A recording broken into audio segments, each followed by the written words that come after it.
ఈ అంశం ముందు మనం సీనియర్ జర్నలిస్ట్ రాజకీయ విశ్లేషకులు కృష్ణాని గారితో మాట్లాడి వారి దగ్గర నుంచి స్టార్ట్ చేద్దాం. కృష్ణాని గారు గుడ్ ఈవినింగ్ అండి. బ్రహ్మనాయుడు గారు గుడ్ ఈవినింగ్. ప్యానల్ మెంబర్స్ అందరికీ నమస్కారం.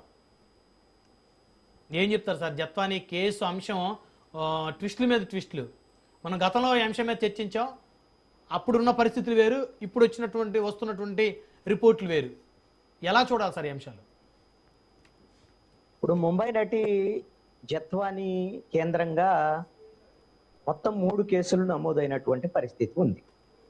ఈ 3 కేసుల్లో మొట్టమొదటిదే వైసీపీ అధికారంలో ఉన్నప్పుడు కుక్కల విద్యాసాగర్ని జత్వానీ బెదిరించారు, బ్లాక్మెయిల్ చేశారు, డబ్బులు అతని నుంచి గుంజారు. అదేవిధంగా ఒక ఫోర్జరీ డాక్యుమెంట్ సృష్టించి దాన్ని ఆ స్థలాన్ని ఆ పొలాన్ని అమ్మటానికి ప్రయత్నం చేశారు, చీటింగ్ చేశారు. ఇవి ఆవిడ మీద ఉన్నటువంటి ఆరోపణ. ఆ కేసు ఇప్పుడు సిఐడి దర్యాప్తు జరిపింది. దర్యాప్తు జరిపినటువంటి దానికి సంబంధించినటువంటి విషయంలో ఆవిడ కుక్కల విద్యాసాగర్ని బ్లాక్మెయిల్ చేశారు. బ్లాక్మెయిల్ చేసి అతని దగ్గర నుంచి తనకున్నటువంటి పరిచయము, వాళ్ళిద్దరి మధ్య ఉన్నటువంటి బంధము, అంతకుముందు ఉన్నటువంటి ఫోటోలు, ఇవన్నిటిని అడ్డం పెట్టుకొని 1,32,00,000 రూపాయలు ఆవిడ వసూలు చేశారు అనేటువంటిది నేర నిర్ధారణ అయినట్టుగా సిఐడి ఛార్జ్ షీట్ లో పేర్కొన్నటువంటి పరిస్థితి ఉంది. దీంతో పాటుగా ఆవిడ మీద ఉన్నటువంటి ఇంకా ఆరోపణలు ఏంటి?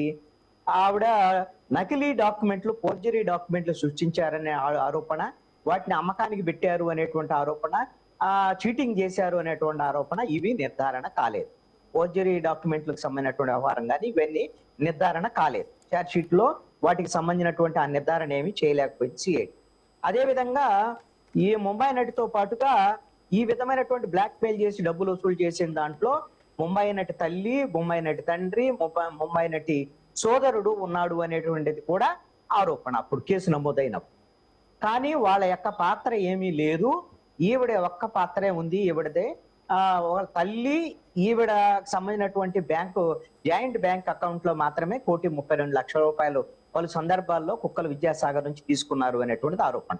అంటే కుటుంబ సభ్యుల పాత్ర కూడా లేదు అని. అంటే ఈవిడ బ్లాక్ మెయిల్ చేశారు, డబ్బులు వసూలు చేశారు, ఇవన్నీ చేశారు అనేటువంటిది నిర్ధారణ చేసినటువంటి పరిస్థితి ఉంది. మరి అప్పుడు మీరు అనేటువంటి దాని ప్రకారం అందరూ అనుకునేది ఏంటి అని అంటే, మరి ఇప్పుడు ఈవిడ కేసులోనే కదా పిఎస్ఆర్ ఆంజనేయులు, కాంతిరాన్ టాటా, అదేవిధంగా విశాల్ గున్ని వీళ్ళందరూ సస్పెండ్ అయింది ఈ కేసుకు సంబంధించినటువంటి వ్యవహారం. మరి ఈవిడ బ్లాక్ మెయిల్ చేసింది అని అన్నప్పుడు మరి వాళ్ళు మంచోళ్లే కదా, వాళ్ళ మీద ఆరోపణలు ఎందుకు అనేటువంటి దాని మీద చాలా మందికి అనుమానం వస్తుంది. ఇక్కడే అందుకనే క్లారిఫికేషన్ కావాలి. ఇప్పుడు నేను చెప్పిందంతా వైఎస్ఆర్ కాంగ్రెస్ పార్టీ ప్రభుత్వ హయాంలో నమోదైనటువంటి కేసుకు సంబంధించినటువంటి వ్యవహారం. ఇప్పుడు ఛార్జ్ షీట్ నమోదు చేసింది కూడా కోర్టులో దానికి సంబంధించినటువంటి ఆ కేసుకు సంబంధించినటువంటి ఛార్జ్ షీట్ మాత్రమే.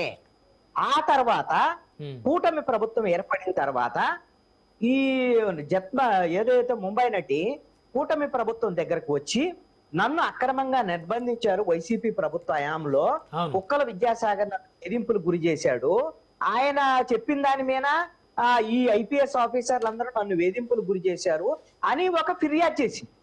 ఆ ఫిర్యాదు ప్రకారంగా కూటమి ప్రభుత్వం వచ్చిన తర్వాత ఒక కేసు నమోదైంది. ఆ కేసు నమోదైన దాంట్లో ప్రాథమికంగా ఉన్నటువంటి దర్యాప్తు ప్రకారంగా తేలినటువంటి అంశం ఏంటి అని అంటే, ఎవరైతే ఇంటెలిజెన్స్ చీఫ్ గా ఉన్నటువంటి పిఎస్ఆర్ ఆంజనేయులు, అప్పుడు విజయవాడ పోలీస్ కమిషనర్ గా ఉన్న కాంతిరాన్ టాటా, అదే విధంగా విశాల్ గున్ని, ఐపీఎస్ ఆఫీసర్లు 3, ఏసీపీ హనుమంతరావు, ఒక సిఐ, వీళ్ళందరూ కూడా ఈవెంట్ని అక్రమంగా నిర్బంధించారు కుక్కల విద్యాసాగర్ కేసులో.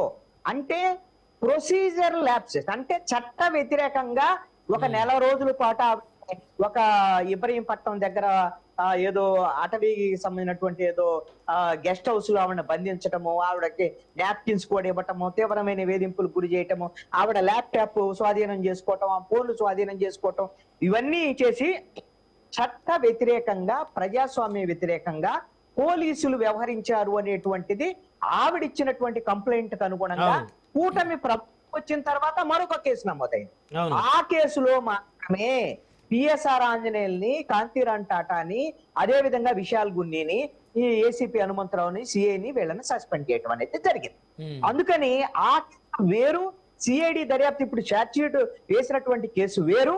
ఇప్పుడు కూటమి ప్రభుత్వం వచ్చిన తర్వాత వేసినటువంటి కేసు, దానికి సంబంధించినటువంటి దర్యాప్తు వేరు. చెప్తా. మరి ఇప్పుడు కూటమి ప్రభుత్వం వచ్చిన తర్వాత కేసు ఏమైంది అయ్యా అంటే ఆ కేసు దర్యాప్తు జరగటం లేదు. ఎందుకు దర్యాప్తు జరగటం లేదు? కారణం ఏంటి అని అంటే విశాల్ గున్ని, అదే విధంగా కాంతిరాన్ టాటా హైకోర్టుకు వెళ్ళారు.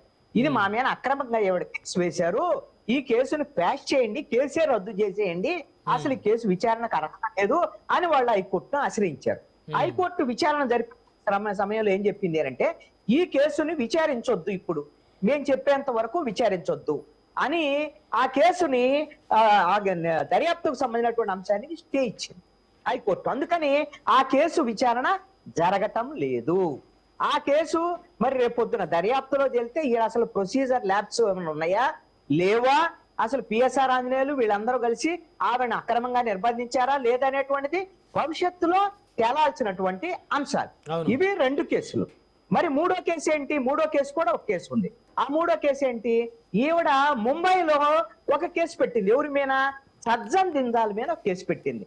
నన్ను లైంగికంగా లైంగికంగా కాదు, నన్ను అసలు రేప్ చేశాడు అని ఆవిడ పోలీసులు కేసు ఇస్తే పోలీసులు కేసు తీసుకోలేదు.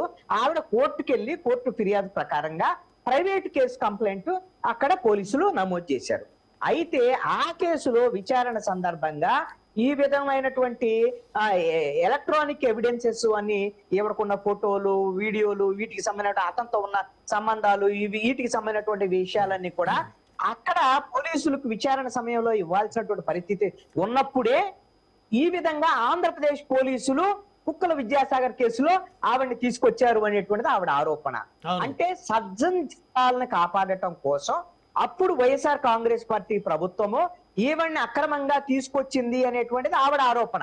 అందుకు అనుగుణంగానే కూటమి ప్రభుత్వం వచ్చిన తర్వాత ఈ కేసు పెట్టినటువంటి పరిస్థితి ఉంది. కాబట్టి ముంబైకి సంబంధించినటువంటి కేసుతో మనకి ఏ విధమైనటువంటి సంబంధం లేదు.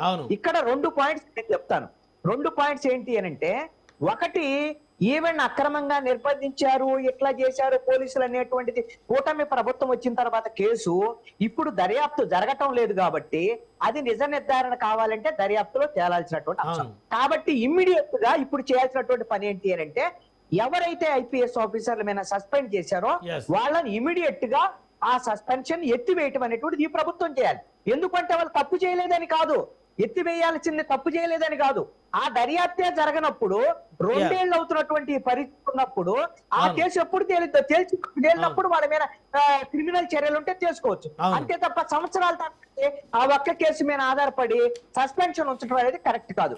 అన్యాయంగా వాళ్ళ జీవితాలని వాళ్ళ పోలీసు ఉద్యోగాన్ని బలి చేసినట్టే కదా సార్? అన్యాయం లేదండి ఇక్కడ. ఎందుకంటే ఈ ప్రభుత్వం కూటమి ప్రభుత్వం వచ్చిన తర్వాత ప్రాథమిక విచారణలో ఈవెంట్ని తీసుకొచ్చి అక్రమంగా నిర్బంధించారు, వేధింపులకు గురి చేశారు, ఇది చట్ట వ్యతిరేకమైంది అనేటువంటిది ప్రాథమికంగా దర్యాప్తులో తేలినటువంటి అంశం. అందుకనే సస్పెండ్ చేశారు. అయితే ఆ దర్యాప్తు కొనసాగటం లేదు కాబట్టి సస్పెన్షన్ ఎత్తివేయమంటున్నా. సస్పెన్షన్ రాంగ్ అని నేను చెప్పటం లేదు. మాట చెప్తాండి, ప్రజల కోణంలో ఇక్కడ ఒక ఆలోచించాల్సినటువంటి అంశాలు 2 ఉన్నాయండి. ఒకటి ఏంటి అంటే, ఈ విధంగా రాజకీయ పార్టీలు ప్రభుత్వాలు అధికారంలోకి వచ్చిన తర్వాత తమకి ఇష్టం లేనటువంటి ఐఏఎస్లు, ఐపీఎస్ వాళ్ళకి ఇష్టం లేని వాళ్ళ మీద చర్యలు తీసుకుంటున్నారు.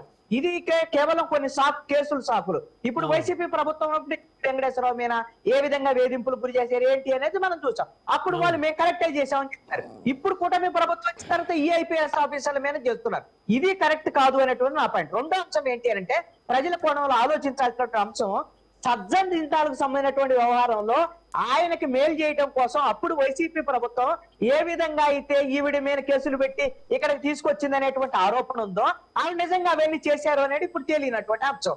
ఇప్పుడు కూటమి ప్రభుత్వం కూడా సజ్జన్ జిందాల్తో ఈ కూటమి ప్రభుత్వానికి కూడా ఇప్పుడు స్నేహబంధం ఏర్పడినటువంటి నేపథ్యంలో ఇక్కడ స్టీల్ ఫ్యాక్టరీ ఏర్పాటు చేయటం, ఇవన్నీ వీళ్ళతో సంబంధాలు వచ్చిన నేపథ్యంలో సజ్జన్ జిందాల్ని ప్రసన్నం చేసుకోవటం కోసమే ఈ కూటమి ప్రభుత్వము ఇప్పుడు సిఐడి దర్యాప్తుని ఆగమేఘాల మీద పూర్తి చేసి చార్జ్ షీట్ వేసి ముంబై నటి తప్పు చేసింది అని తేల్చినటువంటి అంశం. అంటే ప్రభుత్వాలకు కూడా రాజకీయ పరంగా తమ అవసరాల కోసం, రాజకీయ అవసరాల కోసం ఈ రోజున వ్యవహరిస్తున్నటువంటి తీరు వైసీపీ ఆ రోజున ఈ రోజున కూటమి వ్యవహరించిన ఇద్దరూ తప్పే చేశారు, ఇద్దరూ కూడా ఐపీఎస్ విషయంలో తప్పే చేశారు. Right, ఇది right. ప్రజలు ఆలోచించాల్సిన మాట్లాడదాం సార్. మనతోటి విజయశేఖర రెడ్డి గారు ఉన్నారు, తెలుగుదేశం పార్టీ రాష్ట్ర అధికార ప్రతినిధి. విజయశేఖర రెడ్డి గారు, గుడ్ ఈవినింగ్ సార్.